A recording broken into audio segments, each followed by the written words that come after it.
Hello दोस्तों। मुझे बहुत सारे रिक्वेस्ट आते हैं और क्वेश्चंस आते हैं कि मैं हिंदी में व्लॉग्स या हिंदी में कुछ क्यों नहीं बनाती। और कुछ लोग तो मुझे ये भी पूछते हैं कि मैं हिंदी बोल पाती भी हूँ कि नहीं। मुझे उन्हें देख के हंसी आती है क्योंकि छत्तीसगढ़ भारत में रह के मुझे हिंदी कैसे नहीं आ सकती है। तो ऑफकोर्स मुझे हिंदी आती है। और मेरा एक्चुअली अभी एक एक्सीडेंट हुआ है तो उसके कारण मैं क्लैपिंग और कॉन्वर्सेशन तो नहीं कर पा रही हूँ। तो मैंने सोचा कि कुछ और ही बना लूँ ऐसा व्लॉग हिंदी में। सो yeah this is my Hindi vlog. So right now मैं अपनी मम्मी के घर आई हुई हूँ क्योंकि मेरा एक एक्सीडेंट हो गया। तो जिन लोगों को मेरा एक्सीडेंट के बारे में नहीं पता मैं थोड़ा समझा देती हूँ। एक्चुअली मैं स्कूल में बास्केटबॉल खेल रही थी और वहाँ पे खेलते खेलते मैं गिर गई, अपने मुंह के बल गिर गई। तो उसके कारण क्या हुआ कि मेरा जो एक दांत है वो पूरा रूट से बाहर निकल के आ गया। तो उसके कारण मुझे सर्जरी करवानी पड़ी, फिर वो वापस फिक्स किया गया। तो इसके कारण मैं बोल नहीं पा रही थी उस समय। अभी तो बहुत बेटर है। और पहले क्या था कि बहुत दर्द हो रहा था, मुंह हिलाने पर भी बहुत दर्द हो रहा था और मैं तब कुछ खा भी नहीं पा रही थी। तो उस समय मेरे को याद है कि मैंने आई थिंक एक 12 घंटे तक कुछ खाया भी नहीं था क्योंकि मैं खा नहीं पा रही थी। तो अभी तो बहुत बेटर है, अभी मैं बोल पा रही हूँ, अभी दर्द नहीं है। और एक्चुअली मैं अभी कुछ खा भी रही हूँ। एक I was just eating A bread, like it's just a bread sandwich with a lot of milk in it. Because मैं हार्ड चीज़ें नहीं खा पा रही, जैसे कि सिंपल टोस्ट या ब्रेड नहीं खा पा रही क्योंकि वो बहुत हार्ड होता है।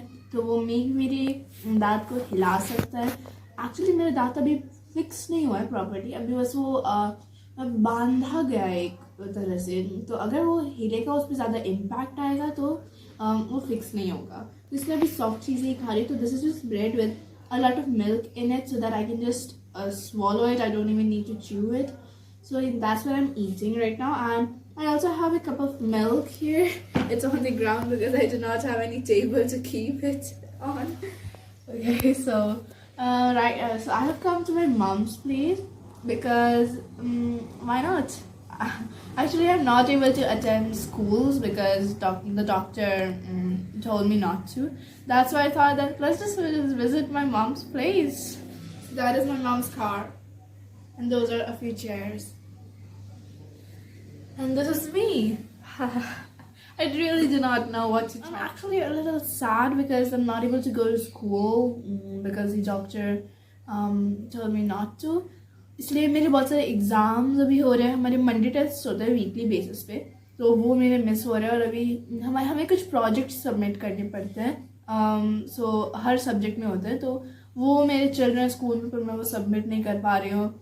सो I just told my teachers that I wouldn't be able to do that. So उन्होंने मेरे को बोल दिया कि हाँ ठीक है, तो आने के बाद कर देना। हाँ अब मैं आने वाली हूँ 10 दिनों के बाद। So yeah this is like a vacation for my healing. So yeah let's see. To be honest guys, मैं बहुत दुखी हूँ क्योंकि I am missing my school. मेरे को अपने दोस्तों की याद आ रही है और सबसे ज़्यादा तो मेरे को अपने पापा की याद आ रही है क्योंकि मैं अपनी मम्मी के घर आई हूँ ना। मेरा भी यही दिक्कत है कि पापा के साथ हूँ तो मम्मी की याद आती है, मम्मी के साथ है तो पापा की याद आती है। मेरे को लगता है कि ना मम्मी पापा को नौकरी ही नहीं करनी चाहिए, फिर वो हमारे साथ पूरा दिन टाइम बिताएंगे। हाँ, क्योंकि मेरे पेरेंट्स नहीं टाइम बिताते मेरे साथ। मम्मी अपना ऑफिस में सुबह से शाम, पापा भी अपना ऑफिस में सुबह से शाम, और मैं अकेले पड़ जाती हूँ अपने घर में। लेकिन अभी तो नाना नानी है, मैं मम्मी के घर आई हूँ जहाँ पे नाना नानी है, तो मैं उनके साथ थोड़ा टाइम स्पेंड करती हूँ। और मेरे पास कुछ है नहीं एज सच करने का, बिकॉज मैं घर में ही हूँ दिन भर, तो मैं उनके साथ बातें करती हूँ, थोड़ा टाइम स्पेंड करती हूँ। सो yeah this is it. And आपको बैकग्राउंड में कुछ गाने की आवाज़ आ रही होगी, एक हिंदी गाने की। तो हम सबको हिंदी गाने पसंद है और उसी तरह मेरे नाना को भी हिंदी गाने पसंद होते हैं। तो he is just listening to the songs outside, so I think you'd like to see him. Let's गो।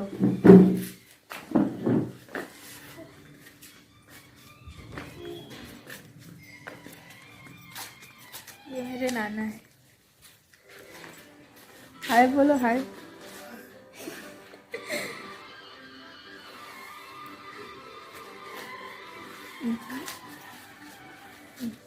गाने को सुनना। बाय नाना। हम लोग वहाँ से आ रहे, फिर वापस वहाँ जा रहे। बाय।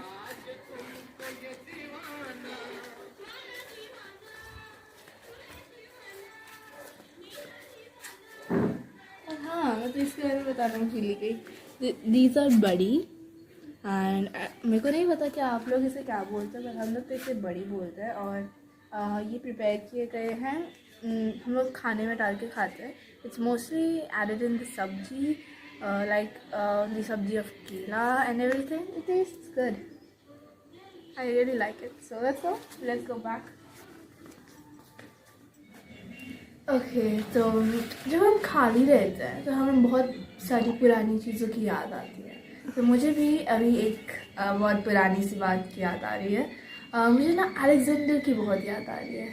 अब आप पूछेंगे अलेक्जेंडर कौन? तो मेरे पास ना एक बहुत प्यारा सा मिट्ठू हुआ करता था। ये बात है 2017 के आसपास की। सो वो मिट्ठू, मैं उसके साथ बहुत खेला करती थी, बट अनफॉर्चुनेटली वो उड़ गया। अब कैसे, आप पूछेंगे? तो मेरे को लगता था कि वो उड़ नहीं सकता, because he was just a baby. तो मेरे को नहीं लगता था कि वो उड़ पाएगा। लेकिन एक बार हम लोग जब बाहर खेल रहे थे, I just let him out of his cage and we were just playing, he just flew away. मेरे को लगा नहीं था कि वो बाहर चला जाएगा, but he just flu, because मेरे को लगता था कि वो उड़ नहीं सकता है, बट उसे उड़ना आता था। और उसके बाद क्या हुआ कि एक नया मिट्ठू आया मेरे पास। उसका नाम हमने रखा था Mishti. So Mishti means sweet in Hindi, sorry, not in Hindi, sweet in English. So yeah, we had him and he was even younger than Alexander. और ना वो बहुत न्यू बॉर्न बेबी था। सो मैं उसका बहुत ध्यान रखा करती थी and I really liked him. But ये जो था पूरा मिट्ठू, ये मेरी मम्मी के घर पे था। And at that time she was in Raigarh. Raigarh is a district in the state of Chhattisgarh. तो हम लोग वहाँ हुआ करते थे और मेरी नानी भी थी वहाँ पे। तो मैं और नानी मिलके उन दोनों मिट्ठू का ध्यान रखा करते थे। लेकिन मम्मी का फिर ट्रांसफ़र हो गया कहीं और। तो अब मम्मी ने कहा कि मैंने बहुत खेल लिया तोतों के साथ, तो अभी मुझे उन्हें जाने देना चाहिए। क्योंकि हम अगर किसी चीज़ को एक बंधन में रखें, एक केज में रखें, तो कैसा लगेगा? जस्ट इमेजिन कोई आपको एक केज में रख रहा है तो आपको बुरा लगेगा, ऑफ कोर्स। तो मेरी मम्मी ने कहा कि उन्हें उड़ जाने देना चाहिए। That's why we just left him there. And since then मेरी मम्मी ने मुझे कोई पेट नहीं दिया, क्योंकि शी जस्ट सेज कि अगर मैं खुद को एक केज में रखूं, अगर आप अपने आप को एक केज में रख के देखिए तो आपको कितना बुरा लगेगा। उसी प्रकार एक एनिमल, एक पेट को उस तरह केज में नहीं रखना चाहिए। और अभी आपको एक आवाज़ आ रही होगी बैकग्राउंड में। I don't know what that is, I don't even want to check what that is. Let's just wait till it's over. Yeah, it's over now. So हाँ, तो मैं और बोरिंग नहीं बनाना चाहती इस व्लॉग को, तो यहीं पे इसी बात को ख़त्म करते हैं। तो चलिए bye, we'll meet you soon in the next video. Bye bye.